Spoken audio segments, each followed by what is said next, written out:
Educação positiva. Se você usou as redes sociais dos últimos tempos, você deve ter se deparado com esse termo. Seja ele em memes, vídeos educativos, ou mesmo de pais que têm passado a aplicar essa tal forma de educação na aprendizagem dos filhos. No episódio de hoje, nós vamos discutir um pouco mais sobre essa expressão e, quem sabe, responder algumas perguntas do que é realmente educação positiva e entender sua origem na psicologia positiva.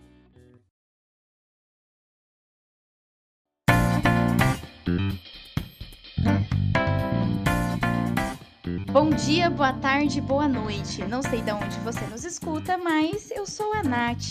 Que bom ter você aqui conosco. Eu sou o José Vinhotti. E eu sou o Guilherme Teobaldo, ou Theo, se preferir. E esse é o Psicologia de Quinta. Prepare os seus fones de ouvido ou o seu alto-falante e venha discutir com a gente o tema da semana.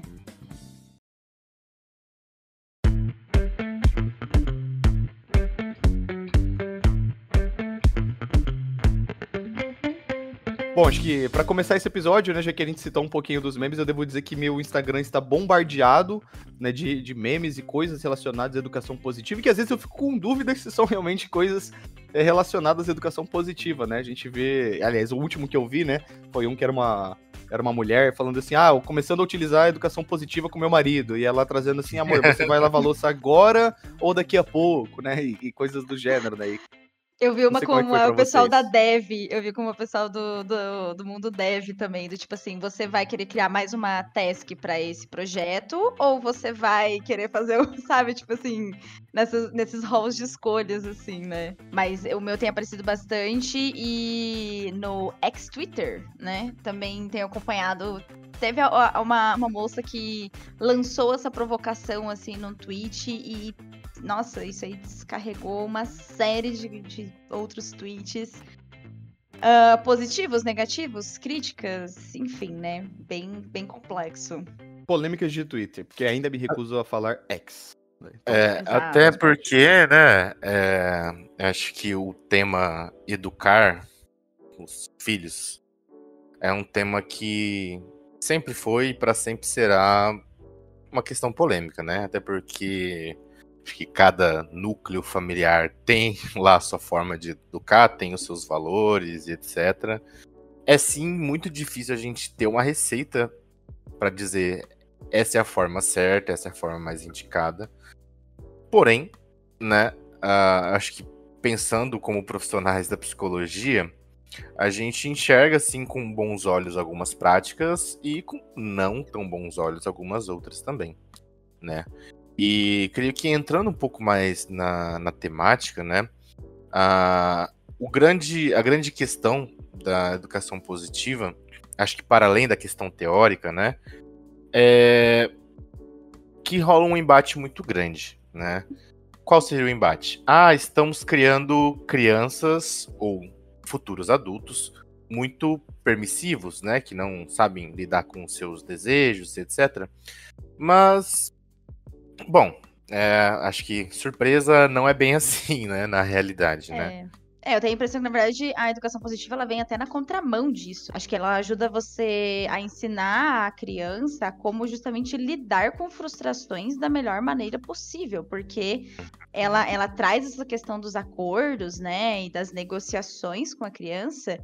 E vamos lá, gente, na vida adulta eu quero que você me liste uma coisa que você não vai ter que negociar, seja com alguém, ou que você vai ter que adaptar de alguma forma, porque sim, muita coisa nós somos obrigados a fazer, mas daí a gente simplesmente faz ou a gente tenta fazer da melhor maneira que é possível para nós.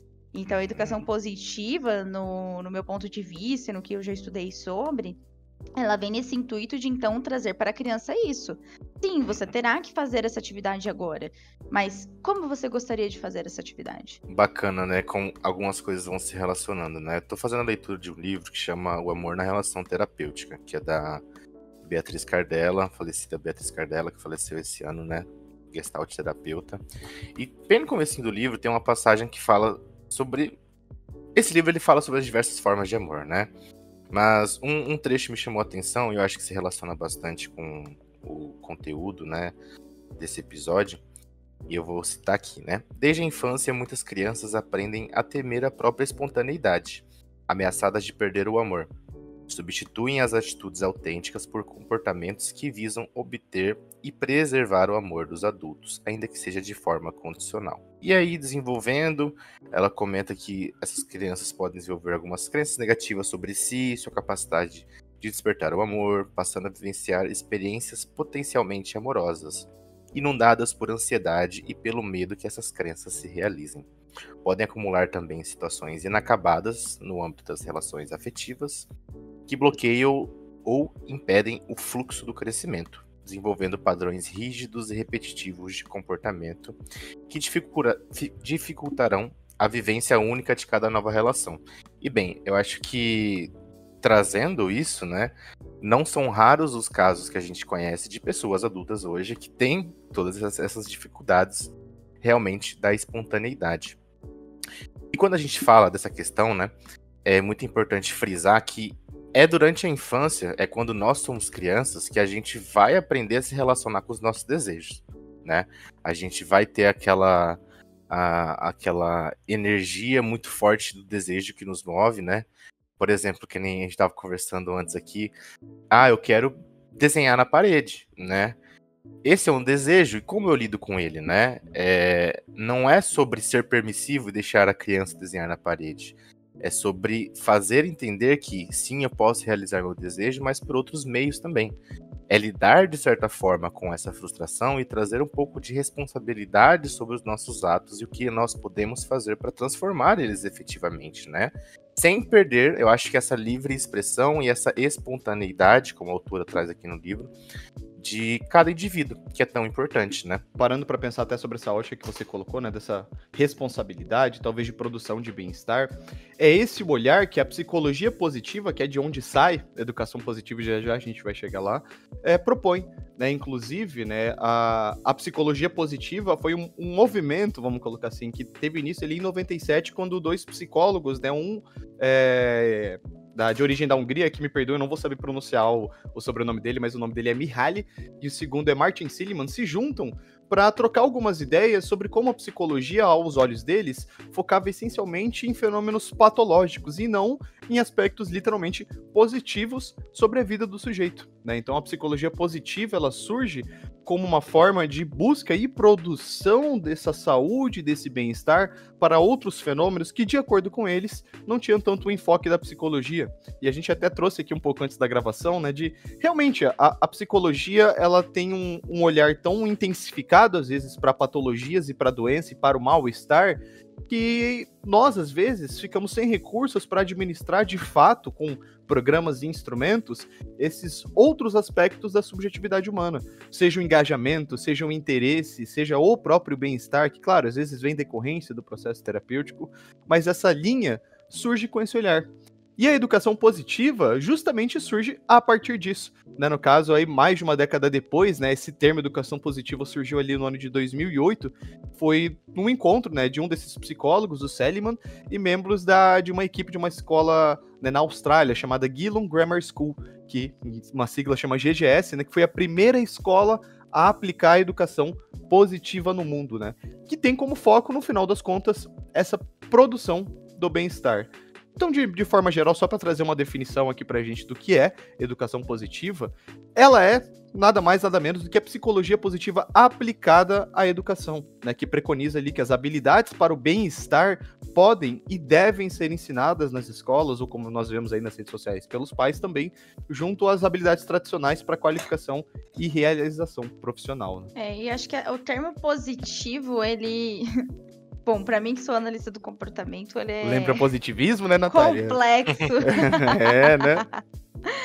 Não, nem só isso, né? Mas, tipo assim, o positivo a gente sempre remete a essa questão de ser algo bom, né? De ser algo legal, de ser algo que é agradável.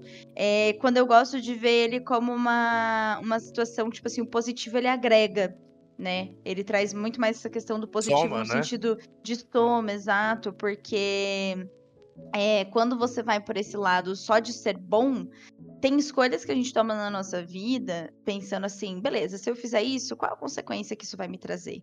E às vezes a consequência disso vai ser muito legal, sabe? Só que você opta por não fazer porque, sei lá, você pensa que a longo prazo talvez não seja a melhor coisa você fazer.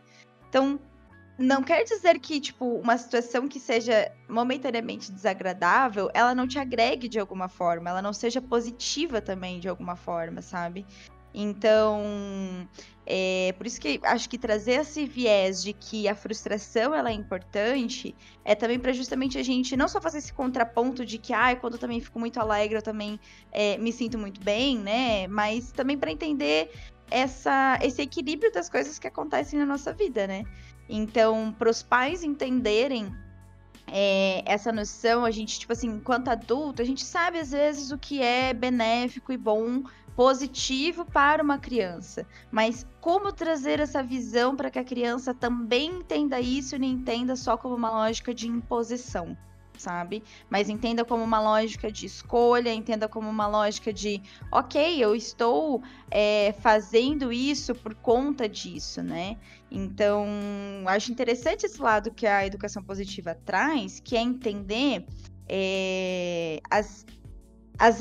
os reais ganhos por trás daquilo que eu estou fazendo, né? Não só fazer pelo fazer, né? A psicologia positiva até traz um termo bem interessante sobre isso, que é o tal do flourishing, né? Que traduzindo seria o florescimento, né? Que se refere à experiência de que a vida está indo bem, né? Uma combinação entre sentir-se bem e funcionar de forma eficaz, né? Talvez de um resumo da obra a gente poderia colocar que a educação positiva e a psicologia positiva, elas dão foco para as potencialidades do ser humano para contribuir para esse florescimento, né? As potencialidades, motivações, dentre outras coisas, né? É super importante a gente pensar o processo educativo, né, e de formação de uma criança, que serão novos indivíduos no nosso mundo,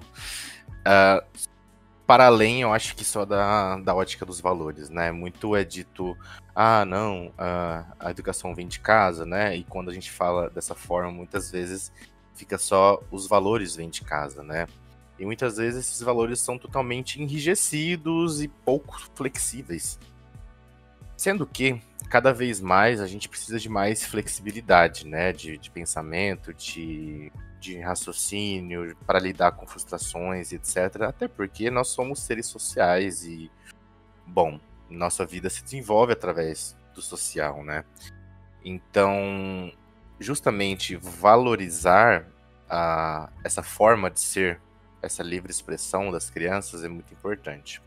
Por quê? E valorizar não significa ser totalmente permissivo e aceitar tudo que a criança tem a trazer, né? Ou nem que a criança não vai vivenciar angústia, né? Exatamente, mas é considerar que sim, aquele é um indivíduo, e como o indivíduo ele pode ter os seus desejos atendidos ou não, né? E por que é importante isso? É na família que a gente aprende a se relacionar. São as primeiras relações de vontades, de regras, né? Então, se essa primeira forma de relação já for, de certa forma, entre aspas, violenta, no sentido de não sou respeitado como indivíduo, não tenho os meus desejos minimamente considerados ou negociados, eu aprendo muitas vezes a suprimir isso em mim. E qual reflexo que isso tem na vida futura, né? Então, a gente aprende a se relacionar com a família e a gente vai modificando, isso vai evoluindo ao longo da nossa vida, das demais relações. Mas a base se forma lá. Então, por exemplo, né, quando eu trouxe a questão do desenho na parede, né, como a Natália a gente estava tendo uma conversa antes do episódio, tá, qual que é o desejo da criança? Qual que é essa expressão da espontaneidade dela? É desenhar? Mas ela quer desenhar numa folha ou ela quer desenhar num lugar alto? Eu quero desenhar num lugar alto. Você tem um quadro no seu corredor. Essa criança quer fazer uma arte igual um quadro que tá no corredor. Ela não quer desenhar num chão, né? Exatamente. Então é conversar com essa própria criança, entender qual que é o seu desejo. Eu quero desenhar num lugar alto, eu quero desenhar na parede. Mas não dá para desenhar na parede. O que a gente pode fazer de uma outra forma, né? É realmente negociar e trazer essa consciência aos poucos do não posso fazer isso, mas eu posso fazer de uma outra forma, né? E entende que não é sobre ser permissivo, é oferecer a capacidade da escolha, né? Porque ao aprender isso com os pais, ao longo da vida, essa pessoa pode replicar consigo mesmo e com as outras pessoas ao seu redor também, né? E eu acho que isso tem tanta relação com a dificuldade que a gente tem no nosso mundo contemporâneo, na nossa rotina de vida, de vivenciar de fato o prazer nas coisas, muito por conta dessa questão do vamos lá, enquanto pais estamos idealizando que a criança realize uma determinada tarefa daquela determinada forma, porque eu julgo que isso é certo. Vamos colocar isso aqui de ponto de vista. Se a criança faz aquela coisa, mas faz de uma forma diferente, ela não fez. Ela fez. O objetivo daí é fazer aquilo ou fazer daquela forma, porque são duas questões completamente diferentes. E a gente, de uma certa forma, traz isso para outras situações da nossa vida, que eu quero, sei lá, estar em contato com uma pessoa, ou eu quero fazer isto, tipo, sei lá, uma atividade X com aquela pessoa, sabe? Às vezes a nossa frustração tá em como a gente desenhou as coisas que poderiam acontecer na nossa cabeça, acreditou que isso aconteceria dessa determinada forma, e chega na hora e não acontece daquela forma. Mas a atividade fim, ela acontece, né? Você, enfim, realizou aquilo de fato. Então, o quanto a frustração tá muito no método de como a gente espera que as coisas aconteçam e não no acontecimento das coisas de fato, sabe? Então, eu acredito que trazer isso numa perspectiva já desde a infância tem, assim, uma contribuição para como a gente encara isso depois na nossa vida adulta, sabe? E eu acho que isso envolve bastante alguns elementos desse flourishing que a educação e a psicologia positiva se propõem, que envolvem a produção desse bem-estar, no final das contas, né? Uma delas que a gente pode trazer aqui, que eu acho que é uma forma interessante, que na verdade, assim, pessoal, só trazendo aqui para vocês, quando a gente fala de psicologia positiva, educação positiva, ninguém inventou a roda, né? Não é uma coisa anormal e que supera todas as formas anteriores, é só um olhar, talvez, que instrumentaliza mais as pessoas, sejam os pais, sejam os educadores, sejam os psicólogos, a elaborar com maior facilidade e potencializar esses aspectos, entre aspas, positivos. A gente vai falar positivo bastante aqui, até porque o pessoal da abordagem não desenvolveu termos aí para colocar nos conceitos que não sejam positivos, então eles têm conceitos ali como, né, as emoções positivas, o engajamento positivo, realização positiva, propósito positivo e por aí vai. Mas uma coisa que me chama a atenção é, por exemplo, o que a gente pode chamar do domínio das emoções positivas, né, que dentro da educação positiva ali se propõe que as crianças elas passem a compreender e a ter uma ajuda no desenvolvimento para saber de fato quais são os seus sentimentos, os dos outros, aceitar ali as emoções negativas ou desprazerosas como parte da vida e também cultivar a vivência dessas supostas emoções positivas nas vidas diárias, né? Dentro, fora da escola, dentro e fora do ambiente familiar, além de outros fatores, né? Como a questão do engajamento positivo, né? Que envolve instrumentalizar o sujeito, o indivíduo, desde pequeno, a compreender a natureza das tarefas que ele tem e também a relação de satisfação que ele produz a partir disso, né? Ou seja, a gente está instrumentalizando as crianças a lidar com a vida, né? E não só a lidar com o conteúdo ali, se o sistema solar tem X planetas ou Y, ou das camadas, ou do sistema de Bhaskara e etc. Não, é na própria escola ou no ambiente familiar trazer essa forma do indivíduo se entender. E que é uma coisa que, pelo menos eu, Guilherme, presencio muito na clínica de outros pacientes ali, que é uma dificuldade de vivenciar o prazer, o positivo, e às vezes uma dificuldade de ter um olhar para a produção do bem-estar. Por que eu estou usando tanta palavra produzir? Não é no sentido de capital não, pessoal, é no sentido de que a saúde e o bem-estar, eles são produzidos, porque envolve uma série de mobilizações, né? Não é como uma caixinha que a gente encontra e, opa, tá aqui meu bem-estar, tá aqui minha saúde. Não, a gente precisa aprender a lidar com isso. E quantas vezes nós, na vida, temos a dificuldade de reconhecer não só o que o outro sente, mas como a gente se sente. Como eu me sinto mal quando alguém faz algo que de alguma forma me traz uma angústia, mas eu não sei identificar. E não só não sei identificar, mas também não sei como lidar com isso. Então a educação positiva vem nesse sentido, né? Vem nessa mão aí da direção. E o bem-estar, ele envolve essa produção ativa, né, da pessoa e concreta, né, de realmente concretizar aquilo no mundo, né? Como a gente já comentou nos episódios anteriores, né? E sim, são vários os benefícios, digamos assim, dessa forma diferente de se educar, mas a gente tem que olhar também pro lado de quem educa, às vezes, né? Algumas dificuldades que acontecem. Primeiro, né? Considerar aquela criança, muitas vezes, como um indivíduo. Poxa, mas meu filho é um indivíduo. Mas às vezes é difícil, cara, você entender isso, porque passa-se tanto tempo no cuidado exclusivo, em que eu tenho que fazer aquilo. Ele pode não ser um indivíduo autônomo que faz tudo por si, mas ainda assim é um indivíduo, né? É um indivíduo muito incipiente, que às vezes não entende essas motivações que ele tem, conceitos de pode ou não pode, que são socialmente colocados, e cabe à família, de certa forma, colocar isso para essas pessoas, né? Mas é importante considerá-los como indivíduo.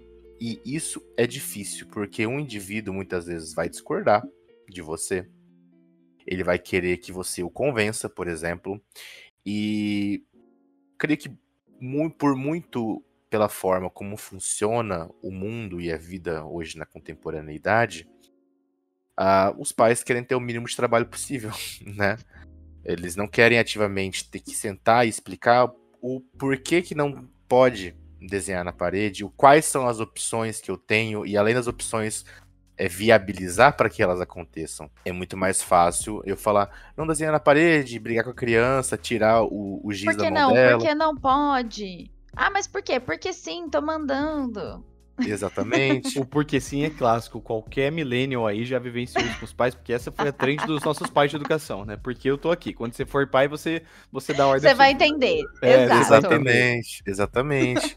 Então é muito mais simples recorrer ao autoritarismo, ser autoritário. E claro, para ser pai, é preciso ter uma certa dose de autoridade. Não é esse ponto que queremos chegar. Mas é saber se relacionar de uma forma tendo autoridade, mas considerando também a livre expressão desse indivíduo que está crescendo.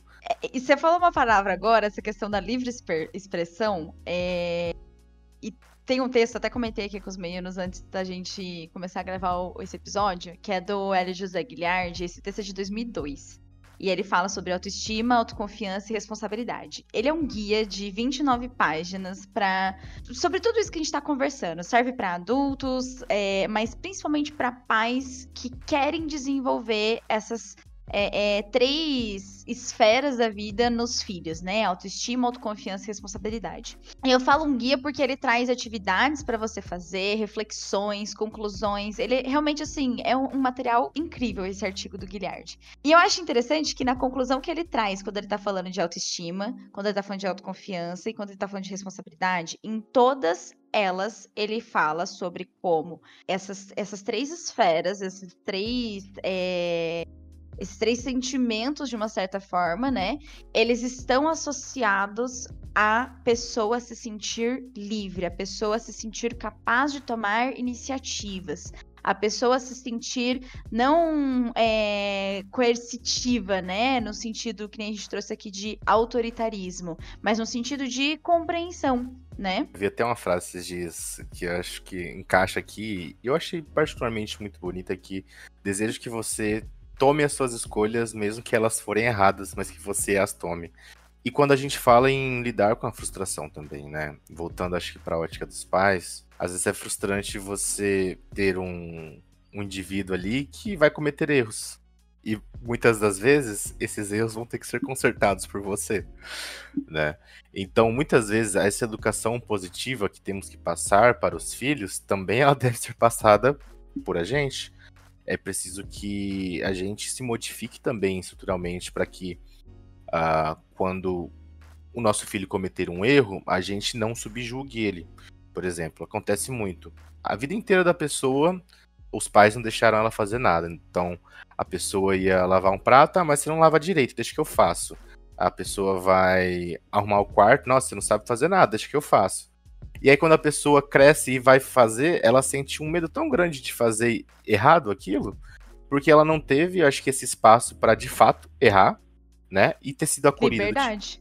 Exatamente, ela não teve essa liberdade do erro, né? E da pessoa olhar e falar assim, olha, tal a gente experimentar dessa forma, fazer dessa forma diferente aqui, né? Até porque o erro, ele faz parte do processo de aprendizagem, né? Se a gente não errasse, a gente já teria nascido pronto, né? Sabendo fazer. Então, todo o processo de aprendizagem e de apropriação de qualquer conteúdo vai ser suscetível a erros. E, né, esses pais, eles têm que estar cientes disso, que o filho às vezes vai fazer uma coisa errada, de uma forma que não é a correta, mas é importante que deixe ser feito assim, dessa forma, para que após esse erro possa ter o acolhimento e ser ofertado novas possibilidades para resolução. E você falou sobre os pais, né? Isso me lembrou até um pouco do artigo que eu estava lendo antes da gravação, que da primeira implementação da educação positiva na GGS, né, que eu comentei, que é Geelong Grammar School, na Austrália, alguns dos programas implementados para a educação positiva, alguns não, né? Vários deles incluíam também os pais das crianças nesses treinamentos e a comunidade. Ou seja, lojas do entorno, às vezes funcionários que trabalhavam na localidade, porque justamente a ideia da educação positiva é que se você não tem ela de alguma forma internalizada, ou se você não passa a replicar ela no seu dia a dia na forma como você vê as coisas, não há como você transmitir isso de fato para o seu filho, para o seu aluno, para a criança que está sob sua responsabilidade, porque isso envolve, acima de tudo, né, isso é colocado para, acho que em todas as psicologias, o conhecer-se, né, o reconhecer a si mesmo, o reconhecer essas necessidades, né, e inclusive dentro desses programas dá até pra gente tratar um pouco de uns outros conceitos aí, né, da psicologia positiva, que são os tais relacionamentos positivos, né, que a ideia de um programa, né, implementado ali dentro da GGS, visava desenvolver habilidades emocionais e sociais que colaborem ali para o desenvolvimento das relações benéficas e significativas para si e para os outros, criando então uma cultura de cuidado, né, baseado em valores ali, como bondade, perdão, uma comunicação atenta, respeitosa, e lendo assim parece tudo muito fofo, mas na prática isso foi implementado e está sendo implementado lá ainda, né, com essas várias pessoas, ou seja, integrar a realidade aluno, professor, família também no final das contas, até porque não adianta a gente tentar reproduzir uma visão que talvez nós não tenhamos na nossa própria vida, né, nas nossas atividades diárias. Então, educação positiva, claro que aqui a gente está falando dos moldes de outros países, de outras realidades, então aqui no Brasil é diferente, a gente até trouxe uma crítica, né, psicologia positiva não é só sobre olhar para o lado positivo enquanto o mundo está sendo destruído, enquanto o país está se acabando, não, peraí, a gente precisa de uma estrutura para que aconteça, porque o bem-estar, ele pode ser produzido, mas para que ele seja produzido, a pessoa também tem que ter um contexto incorporado favorável para que isso possa, de fato, florescer, né? O ter o flourishing, trazendo até esse termo aí deles, né? Eu acho que a grande questão aqui é que nem a gente comenta nossa, a gente já falou acho que sobre isso em vários outros episódios e vocês trouxeram isso nesse apontamento hoje, que é sobre essa questão do estar ativo, né? De como o bem-estar é um processo de aprendizado. Então, se a gente está tendo que lidar e aprender com isso enquanto adultos, significa que talvez a gente não aprendeu isso também enquanto crianças. E talvez trazer essa reflexão seja, por que não ensinar as nossas crianças, então, a ter essa perspectiva ativa de buscar o autocuidado, de buscar esse autoconhecimento, de buscar essa responsabilidade como um todo? Acho que o convite da educação positiva é como a gente lidar com a criança como uma criança de fato, não como um adulto em miniatura também, né? Com comportamentos que são normais de ser criança e comportamentos que vão intensificar depois ao longo da vida e vão ser extremamente valiosos para que ela consiga lidar quando essa realidade for diferente do que só a realidade enquanto criança, né? Então, acho que o convite talvez da educação positiva seja essa reflexão mais do o que falta que talvez eu poderia trazer para um filho, né? O que eu sinto que hoje eu tô tendo que lidar enquanto adulto e que eu posso talvez trazer isso para uma experiência de uma criança dentro da realidade dela e dentro do mundinho dela como um todo mesmo, né? Perfeito, é justamente instrumentalizar, né? Fornecer ferramentas para que essa pessoa, né, que vai estar na sociedade ativamente, tenha rotas de escape diferentes para lidar com as diversas situações, com as frustrações que a vida vai demandar dela, e vai, a gente sabe. E para que essa pessoa esteja um pouco mais preparada para que quando isso aconteça com ela, ela de fato saiba minimamente como se portar, o que fazer e etc. É claro, ninguém sabe de fato lidar com uma frustração. É sempre um processo muito individual e muito pessoal a cada frustração particular que a gente tem.